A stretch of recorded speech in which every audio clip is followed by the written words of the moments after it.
Hi friends, അപ്പോൾ ഇന്നത്തെ ഒരു പുതിയ വീഡിയോയിലേക്ക് എല്ലാവർക്കും സ്വാഗതം. അപ്പോൾ ആ വീഡിയോ ആദ്യമായിട്ട് കാണുന്നവരാണെന്ന് വെച്ചാൽ ഒന്ന് സബ്സ്ക്രൈബ് ചെയ്ത് സപ്പോർട്ട് ചെയ്യും. അപ്പോൾ ഇന്ന് നമ്മളൊരു 4 മണി പലഹാരമായിട്ടുള്ള നമ്മുടെ പഴംപൊരിയാണ് ഉണ്ടാക്കാൻ പോകുന്നത്.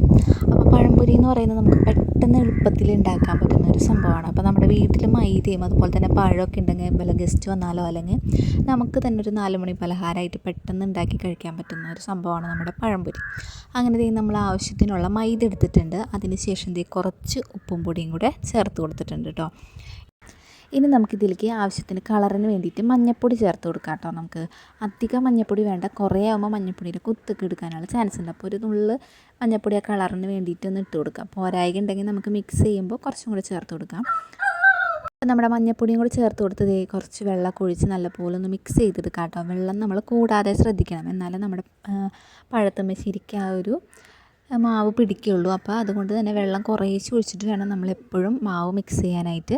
അപ്പോൾ ഈ ഒരു പാകത്തിന് കുറച്ചും കൂടി ഒഴിച്ച് കൊടുക്കാം കേട്ടോ. നമുക്ക് നല്ലപോലെ ഒന്ന് മിക്സ് ചെയ്തെടുക്കാം. അതിന് ശേഷം നമുക്ക് പഞ്ചസാരയും കൂടെ ചേർത്ത് കൊടുക്കുക. ഇതിലേക്ക് മധുരം കൂടുതൽ ഇഷ്ടപ്പെടുന്നവരാണെന്ന് വെച്ചാൽ കുറച്ചും കൂടി ചേർത്ത് കൊടുക്കുക. നമ്മളൊരു 2 ടേബിൾ സ്പൂണേ ചേർത്ത് കൊടുത്തിട്ടുള്ളൂ. ഇനി ഇതുപോലെ നല്ലപോലെ ഒന്ന് മിക്സ് ചെയ്തെടുക്കുക. നമ്മുടെ മാവ് ഏകദേശം ഈ തിക്കിലാവണം കേട്ടോ സെറ്റാക്കാനായിട്ട്. എന്നിട്ട് നല്ലപോലെ ഒന്ന് കുഴയ്ക്കുക. സോഡാപ്പൊടി വേണ്ടവർക്ക് നമുക്കൊരു നുള്ള് ചേർത്ത് കൊടുക്കാം, ചേർത്തില്ലെങ്കിലും കുഴപ്പമൊന്നുമില്ല. മാവ് അതിന് ശേഷം ഒരു 10 മിനിറ്റോ 20 മിനിറ്റോ അങ്ങനെ വെച്ച് കഴിഞ്ഞാൽ നല്ല സോഫ്റ്റായിട്ട് കിട്ടും. അപ്പോൾ നമ്മൾ ഇപ്പോൾ മാവ് സെറ്റ് ചെയ്തിട്ട് ഒരു 10-20 മിനിറ്റ് വെച്ചിട്ട് ഉണ്ടാക്കാമെന്ന് വിചാരിച്ചിട്ടാട്ടോ. അപ്പം മാവ് ഏകദേശം റെഡി ആയിട്ടുണ്ട്. ഇനി നമുക്ക് നമ്മുടെ പഴം കൂടെ ഒന്ന് എടുത്ത് വെക്കാം. ഒരു 3 പഴമാട്ടോ നമ്മൾ ചേർത്തിട്ടുള്ളത്. അങ്ങനെ നമുക്ക് പഴം നല്ലപോലെ കനം കുറച്ചിട്ട് വേണം അരിഞ്ഞിടാനായിട്ട് ഇതിലേക്ക്. ചിലർ പഴത്തിന് 2ആക്കിയൊക്കെ ഇട്ട് പഴംപൊരി ഉണ്ടാക്കുന്നുണ്ട് ഇപ്പോൾ. പക്ഷേ നമ്മൾ പഴത്തിന് എത്രയും കനം കുറയുന്ന അത്രയും ടേസ്റ്റായിട്ട് നമുക്ക് കഴിക്കാം. അപ്പോൾ പഴം ഇതുപോലെ ഒരു പഴത്തിന് നമുക്ക് ഏകദേശം ഒരു 4-5 പീസൊക്കെ ആക്കി ഇടുമ്പോൾ തന്നെ അത്യാവശ്യം നല്ല കനം കുറച്ച് നമുക്ക് കിട്ടും.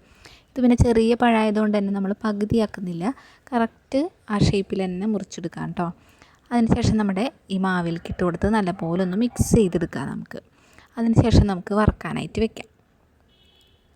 അങ്ങനെ നമ്മുടെ പഴം ഇതിലേക്ക് അരിഞ്ഞിട്ടിട്ടുണ്ട്. ഇനി നല്ലപോലെ ഒന്ന് ഇതുമായൊരു നമ്മുടെ മാവൊന്ന് ഇനി നമുക്ക് നമ്മുടെ പഴത്തുമ്മൽ ശരിക്കും ആ മാവൊന്ന് മിക്സ് ചെയ്ത് കൊടുക്കാം കേട്ടോ. ശരിക്കും എല്ലാ ഭാഗത്തും എത്തുന്ന രീതിയിൽ. അത്യാവശ്യം നല്ല കട്ടിയുള്ള തന്നെ മാവ് നല്ലപോലെ ഇതുമ്പോൾ പിടിക്കുന്നുണ്ട്. ഇനി നമുക്ക് എണ്ണ തിളപ്പിക്കാനായിട്ട് വെച്ചിട്ടുണ്ട്. അങ്ങനെ എണ്ണ നല്ലപോലെ ചൂടായി വന്നിട്ടുണ്ട്. ഇനി നമുക്ക് നമ്മുടെ പഴംപൊരീനെ ഇതിലേക്ക് ഇട്ട് കൊടുക്കാം കേട്ടോ, പഴത്തിനെ. അങ്ങനെ അപ്പോൾ നമ്മൾ ഒരു ചട്ടിയിൽ 2 എണ്ണമൊക്കെ വെച്ചിടുന്നുള്ളൂ. നമ്മുടെ ചട്ടി ചെറുതായത് കാരണമാണ്. അത്യാവശ്യം വലിപ്പമുള്ള ചട്ടിയിൽ 3 എണ്ണമൊക്കെ വെച്ച് നമുക്ക് കോരാം കേട്ടോ. അങ്ങനെ ഏകദേശമൊക്കെ മുരിഞ്ഞു തുടങ്ങുന്നുണ്ട്. ആദ്യം ഒന്ന് തീ കൂട്ടിയിട്ടതിന് ശേഷം ഒന്ന് കുറച്ചിട്ട് ആദ്യം തീ അത്യാവശ്യം ഒന്ന് കൂട്ടിയിട്ടതിന് ശേഷം ഒന്ന് സിമ്മിലിട്ടിട്ട് നമുക്ക് വേവിച്ചെടുത്താൽ മതി, അല്ലെങ്കിൽ മുരിച്ചിൽ കൂടാനുള്ള ചാൻസ് ഉണ്ട് കേട്ടോ. അപ്പോൾ ഏകദേശമൊക്കെ മുരിഞ്ഞു തുടങ്ങാറായിട്ടുണ്ടെങ്കിൽ നമുക്ക് ചട്ടകെടുത്തൊന്ന് ജസ്റ്റ് ഈ രണ്ടും ഒന്ന് കൂട്ടി പിടിക്കാതിരിക്കാനായിട്ടൊന്ന് ഇണക്കിക്കൊണ്ടിരിക്കുക, അല്ലെങ്കിൽ ഓരോ സൈഡും മുരിച്ചിലും കൂടും, അതുപോലെ തന്നെ രണ്ടും ജോയിൻ്റായി പോകും കേട്ടോ.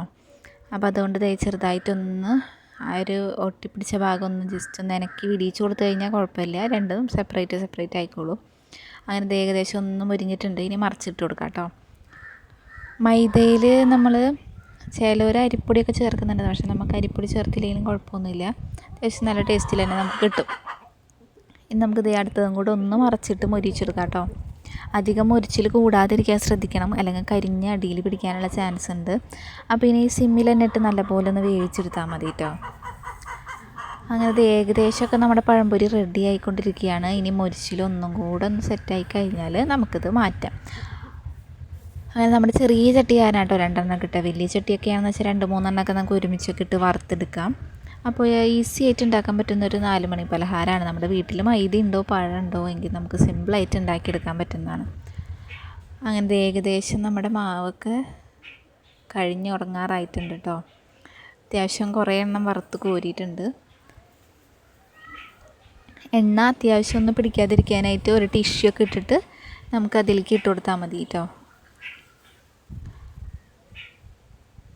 അങ്ങനെ നമ്മുടെ പഴംപൊരി ഏകദേശം റെഡി ആയിട്ടുണ്ട്. ഇനി എല്ലാതും കൂടെ പാത്രത്തിലേക്ക് മാറ്റി കൊടുക്കാം.